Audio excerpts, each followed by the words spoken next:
পৌঁছে গেছি Bardhaman railway station. আর এটা হলো বর্ধমান রেল স্টেশনের ভেতরকার 1 নম্বর ওভারব্রিজ। আমার 3 বন্ধু আমার জন্য অপেক্ষা করছে।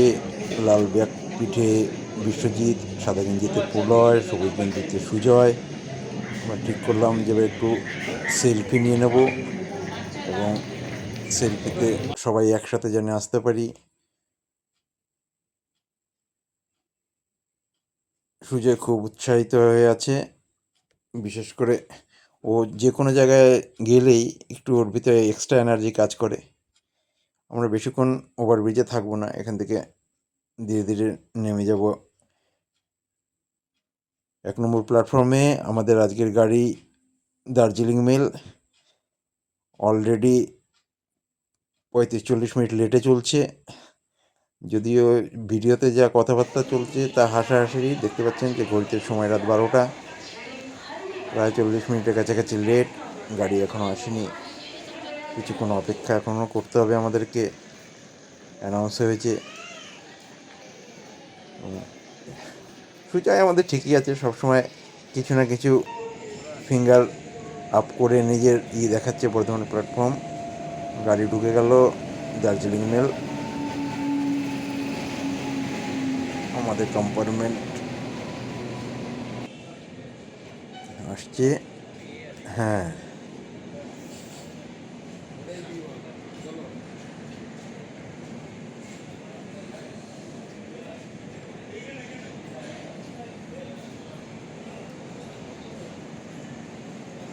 প্ল্যাটফর্মে তেমন একটা ভিড় ছিল না।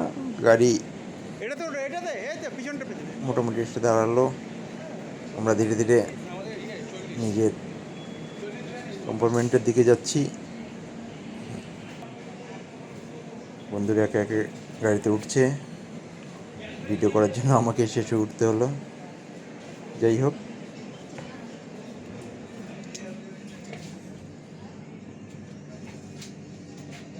পৌঁছে গেছি ট্রেনের ভেতরে। সুজয় দরজা খুলে আমাকে সাহায্য করছে। ট্রেনের ভিতরে বেশি ভিডিও একটা করি নাই, এই জাস্ট ইন আর আউটের ভিডিওটাই রেখেছি। যাই হোক, আমাদের কম্পার্টমেন্টে বা আমাদের কূপে 4জনেরই যে জায়গা আছে, বাকি 2জন মিসিং। এই জন্য এবার আমাদের নামার পালা। পৌঁছে গেছি এনজিপি। একে একে সবাই নামছে।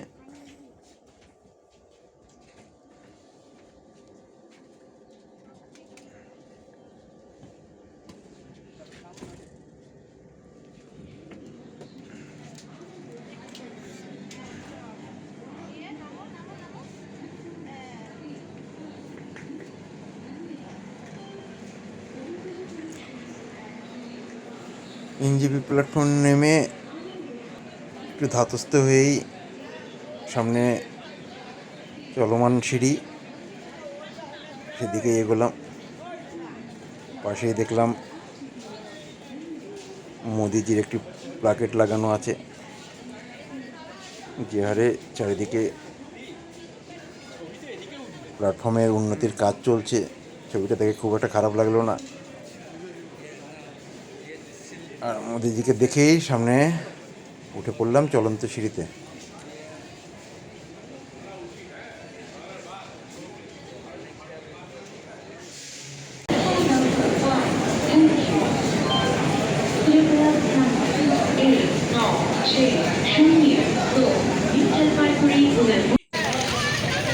ওঠার আগে যে কথা বলছিলাম, প্ল্যাটফর্মের বাইরেও সেটাই দেখতে বললাম, চারিদিকে কনস্ট্রাকশন বিশাল কাজ চলছে। চায়ের দোকানে দাঁড়ালাম চায়ের বিস্কুট নেওয়ার জন্য। চা খাওয়া হয়নি।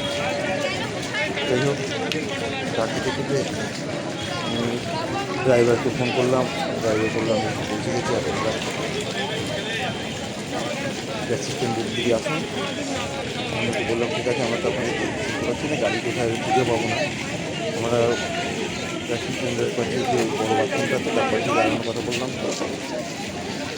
ও সেখানে আসার জন্য বললো, ভারতীয় ট্রাক যে খবর দিচ্ছে এবং আমরা চা খেয়ে রওনা দিলাম স্ট্যান্ডের দিকে। ড্রাইভারের সাথে দেখা হয়ে গেল। সামনে যে কালো জ্যাকেট পরা পোলয়ের পাশে ছেলেটি হাঁটছে সেটাই আমাদের ড্রাইভার। আমরা চললাম গাড়ির উদ্দেশ্যে।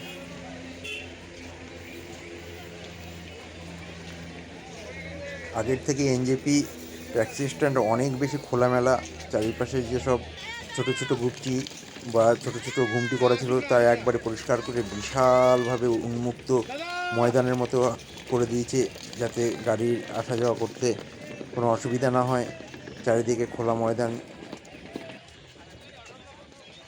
যাই হোক, রেল এইদিকে যে নজর দিচ্ছে এটাও দেখে ভালো লাগলো। এবং এই করতে করতেই আমাদের ড্রাইভার আমাদের নিয়ে পৌঁছালো গাড়ির সামনে।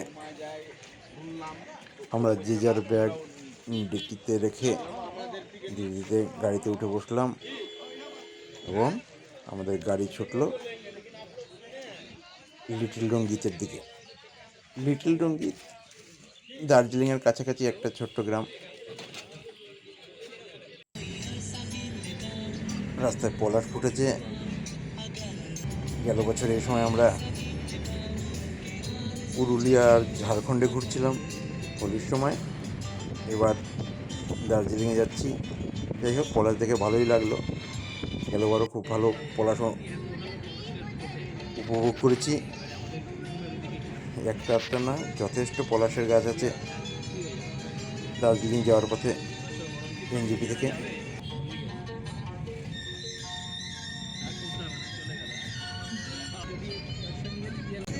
বন্ধুরা নিজেদের মধ্যে কিছু গল্প করছিলাম, এর মধ্যে দুপাশে শুরু হয়ে গেল চা বাগান। যে যার জানলা দিয়ে দেখতে লাগলাম চা বাগানের অপরূপ সৌন্দর্য। এক সুন্দর মুহূর্ত। চা বাগানের দিকে তাকালে যেন কখন সময় কেটে যায়। চা বাগান পেরিয়ে এবং এক সময় আমরা এসে পৌঁছালাম ঘুম স্টেশন, টয় ট্রেনের সব থেকে উঁচু স্টেশন। জায়গাটা এমন, শীত বর্ষা গরম নাই, সবসময় এখানে প্রচণ্ড ঠান্ডা থাকে এবং কুয়াশায় বা মেঘে ঢাকাই থাকে। আমরাও এখানে প্রচণ্ড ঠান্ডা অনুভব করলাম, যদিও আসার সময় অতটা ঠান্ডা ছিল না। ঘুমে প্রচণ্ড ঠান্ডা ছিল। বন্ধুরা হেঁটে হেঁটে ঘুম, এবং আমিও তাদেরকে রেকর্ডিং করতে করতে ঘুম দেখছিলাম। খুব ভালো জায়গা। ভিডিওতে হয়তো হালকা মেঘের আনাগোনা দেখতেও পাচ্ছেন আপনারা। বড় করে লেখা আছে স্বর্ণ অক্ষরে ঘুম। আমাদের তৈরি স্টেশন আগে তেমনভাবে কিছু তেমন পরিবর্তন করে নাই, হয়তো হেরিটেজ হিসেবে রেখে দিয়েছে। যাই হোক, স্টেশনের বসার জায়গা, মানুষ বিনা কারণে এসে এখানে ট্রেন ধরার জন্যই নয়, রিল্যাক্স করার জন্য এসে বসে। যে কেউ আসলেই তার মন চাইবে যেখানে কিছুটা সময় কাটিয়ে যায়। আমরাও এখানে অনেকটাই সময় কাটালাম। গাড়ি যদিও ছিল না এখানে, এই সময় গাড়ির নয়, কিন্তু তবুও স্টেশনটা যে কোনো মানুষকে কিছুক্ষণ নিজের কাছে ধরে রাখতে সক্ষম। এর জন্য তাকে অতিরিক্ত কিছু কারুকার্য করতে হয় না। তার সেই প্রলোভনে পা দিলাম এবং বসে ঘুম স্টেশন উপভোগ করলাম। এখানে সময়সূচি দেওয়া আছে, কবে কখন কীভাবে ট্রেনের কি নিয়মাবলী আছে বা সময়সূচি সবই দেওয়া আছে। করতে করতে আমরা ঘুম দেখে এবার ধীরে ধীরে বেরিয়ে যাওয়ার পালা। সকাল হয়েছে অনেকক্ষণ আগেই, সময় এখন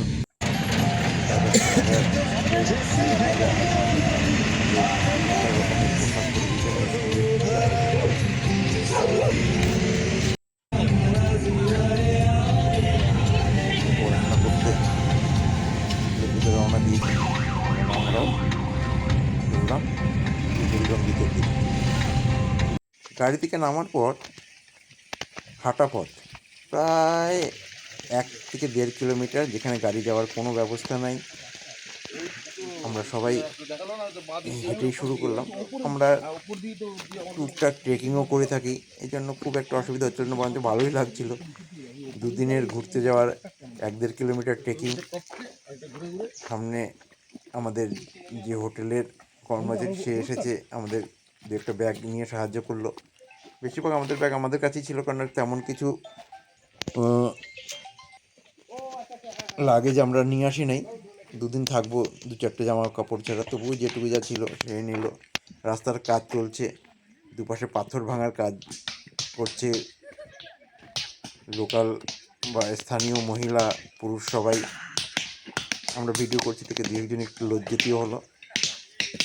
যাই হোক, এরই মধ্যে আমরা এগিয়ে চললাম পাথর ভাঙা দেখতে দেখতে সরু পথ দিয়ে। সামনে একটি ছোট্ট ব্রিজ পেরিয়ে আমাদেরকে যেতে হবে ওপারে। ওই সামনে যে পাহাড়টা দেখছেন, পাহাড়ের ওপারে রয়েছে আমাদের গন্তব্য লিটল লঙ্গিত হোমস্টে।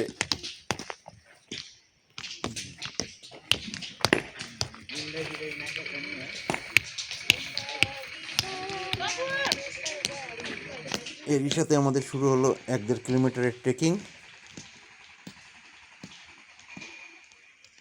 উপভোগ করুন এই মিউজিকের সাথে।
চা গাছের চা নিয়ে যাবে, বুঝলি তো? এই চা গাছের ডালগুলো নিয়ে যাবো বাড়িতে রাত্রেবেলা। এই আমাদের ওখানে একটু বানাবো।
আসো।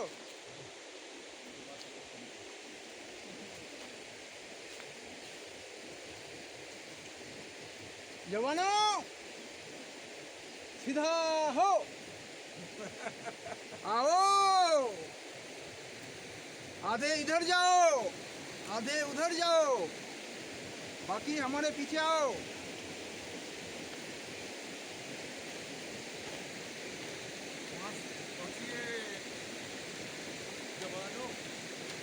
মন যদি পড়ে যায়, মন যদি পড়ে যায় তাহলে একটু চড়ে ঠেলা।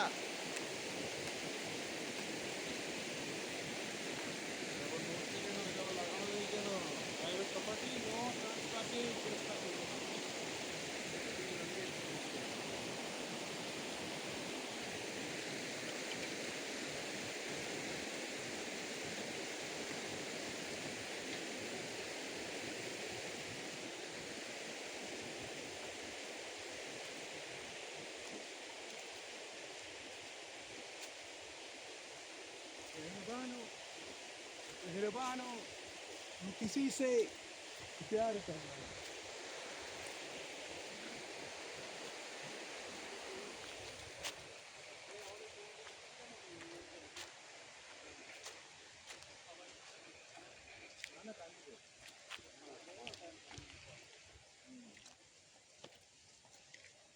ওইটা ওইটা কোনগুলো? হ্যাঁ ওগুলোর মধ্যে কোনটা আমাদের মেশিনটা না কোনটা? আমরা মেশিনটা কোনটা নেবো? উপরের দাম বেশি বেশি লাফিয়ে নিচ্ছি, কত কম দেবে? হ্যাঁ बनाएंगे तो आप ही, कहाँ पे रखेंगे ये भी आपका ही मामला है, हमें क्यों पूछिए।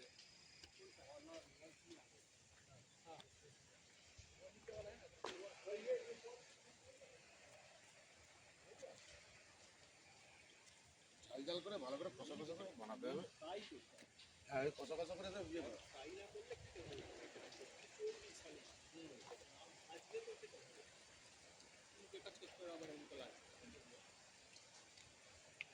পৌঁছানোর কিছুক্ষণের মধ্যেই আমাদের খাবার চলে এলো। খাবারে ছিল ডাল, ভাত, একটি সবজি, ডবল ডিমের কারি, পাঁপড়, স্যালাড, শাক, লেবু লঙ্কা। আর সবথেকে একটি বিশেষ জিনিস লক্ষ্য করলাম, পুরো খাবারটাই কাঁসার থালা, কাঁসার বাটি, কাঁসার গ্লাস, সব কিছু কাঁসার জিনিসেই। একমাত্র বাঙালিদের ছাড়া কাঁসার প্রতি এত টান চট করে দেখা যায় না। তবু এখানে জিনিসটা পেলাম, ভালোই লাগলো। যাই হোক, খাওয়া দাওয়া এদের ভালোই। দুপুরবেলা ডবল ডিম আর রাতে চিকেন দিচ্ছিল। চায়ের জন্য কোনো এক্সট্রা চার্জ করছিল না, যখন বলো চা দিয়ে যাচ্ছিল। সন্ধ্যার সময় স্ন্যাক্স দিচ্ছিল, এক এক দিন এক এক রকমের। যাই হোক, খাওয়া দাওয়া নিয়ে কোনো ত্রুটি রাখে নাই, যথেষ্ট ভালো। জায়গাও খুব পছন্দ হয়েছে আমাদের প্রতিটা বন্ধুর। আমরা নিরিবিলি জায়গা চাইছিলাম যেখানে আমরা নিজেদের মধ্যে নিজেরা আলোচনা করতে পারি, কথা বলতে পারি সেরকম, বা গল্পগুজব করতে পারি। রাতে হোম স্টে থেকে বেরিয়ে নদীর পাড়েই আমরা 2টো, 2:30, 3টা পর্যন্ত সময় কাটিয়েছি। যাই হোক, একটু ভালো ট্যুর কাটলো।